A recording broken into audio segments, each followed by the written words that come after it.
Bismillahirrahmanirrahim. Assalamualaikum warahmatullahi wabarakatuh.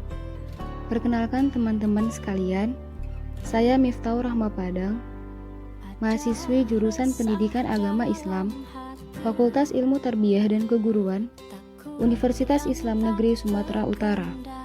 Kuliah kerja nyata dari rumah kelompok 154. Dosen pembimbing lapangan, kuliah kerja nyata dari rumah kelompok 154 oleh Bapak Dr. Andes Abu Sahrin MAG. Teman-teman sekalian, apa yang kalian pikirkan jika mendengar kalimat positif corona? Tentunya rasa takut, cemas, khawatir berbaur menjadi satu.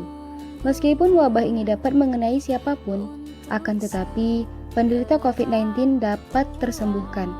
Oleh karena itu, judul video ini adalah Syafakallah, sembuh COVID-19 atas izin Allah. Sebagai umat Islam, kita tidak pernah tahu apa yang akan terjadi dengan kita. Bahkan satu detik selanjutnya kita tidak tahu apa yang akan terjadi dengan kita. Seperti halnya jika salah satu keluarga atau kerabat terdekat yang terkena positif COVID-19. Lantas, bagaimana kita dalam menyikapinya? Jangan panik. Percayalah satu hal yang mendasar, bahwa Allah tidak akan menguji suatu kaum sesuai dengan kemampuannya.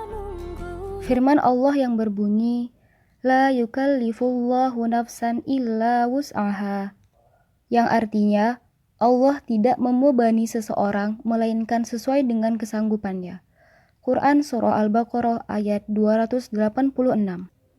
Kemudian dalam Al-Quran Allah menjelaskan bahwa Al-Quran sebagai penyembuh yang berbunyi Bismillahirrahmanirrahim wa nunazzilu minal qur'ani ma huwa shifaa'un wa rahmatul lil mu'minina wa la yaziduz zalimina illa khasara, yang artinya, dan kami turunkan dari Al-Quran sesuatu yang menjadi syifa atau penyembuh dan rahmat bagi orang-orang yang beriman, dan Al-Quran itu tidaklah menambah kepada orang-orang yang zalim selain kerugian.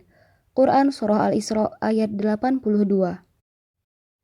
Sedangkan hadis Nabi yang dapat kita jadikan doa sebagai penyembuh penyakit yang berbunyi Allahumma rabbin nasi adhibil ba'sa washfih wa antas syafi la shifaa illa shifaa'uk shifaa'an la yughadiru saqama, yang artinya, Ya Allah, Rabb manusia, hilangkanlah kesusahan dan berilah dia kesembuhan.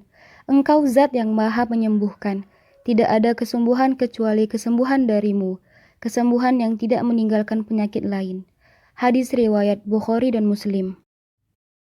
Kemudian, syukuri sakitmu, karena dalam hadis lain, Nabi menyebutkan bahwa Rasulullah Shallallahu Alaihi Wasallam bersabda, setiap muslim yang terkena musibah, penyakit atau yang lainnya, pasti akan dihapuskan kesalahannya, sebagaimana pohon menggugurkan daun-daunnya.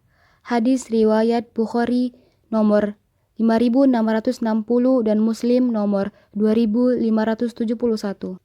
Oleh karena itu, hal-hal yang dapat kita lakukan ketika kita ditimpa musibah adalah yang pertama, dengan bertawakal kepada Allah. Doa yang dapat kita panjatkan yaitu Hasbiyallahu la ilaha illa huwa alaihi tawakkaltu wa huwa rabbul arsyil azim, yang artinya, cukuplah Allah bagiku, tidak ada Tuhan yang berhak disembah selain Dia. Hanya kepadanya aku bertawakal, dan Dia adalah Tuhan yang memiliki arsy yang agung. Quran Surah At-Taubah ayat 129. Kemudian yang kedua, berbaik sangkalah kepada Allah. Abdullah bin Mas'ud radhiyallahu anhu berkata, Demi Allah yang tidak ada yang berhak disembah kecuali Dia. Tidaklah seorang hamba mukmin diberi sesuatu yang lebih baik dibandingkan berbaik sangka kepada Allah Azza wa Jalla. Dan demi yang tidak ada yang berhak disembah kecuali Dia, tidaklah seorang hamba berbaik sangka kepada Allah Azza wa Jalla kecuali Dia akan memberinya sesuai persangkaannya. Hal itu karena sesungguhnya kebaikan ada di tangannya. Yang ketiga yaitu tetap mengikuti protokol kesehatan. Bagi pasien yang sudah terkena positif COVID-19, pengobatan yang dapat dilakukan yaitu pasien diisolasi untuk menghindari penularan, diberi obat sesuai gejala awal, misal batuk dan flu, diberi makan sehat, dan obat untuk meningkatkan imun. Kemudian, jika mengidap pneumonia, maka diberi obat untuk memulihkan sistem pernafasan. Jika gejala awal hilang dan hasil menjadi negatif, pasien dapat dipulangkan. Kemudian, pasien akan terus dipantau oleh bagian kesehatan penanganan COVID-19. Yang keempat ada tetap optimis dan selalu positive thinking. Tetap semangat dan yakin atas izin Allah akan sembuh dari COVID-19. Yang terakhir, semoga Allah memberimu kesembuhan. La ba'sa tahurun insya Allah. Tidak mengapa sakitmu sebagai penggugur dosa jika Allah menghendaki. Sekian video dari saya, semoga bermanfaat. Terima kasih teman-teman sekalian. Assalamualaikum warahmatullahi wabarakatuh.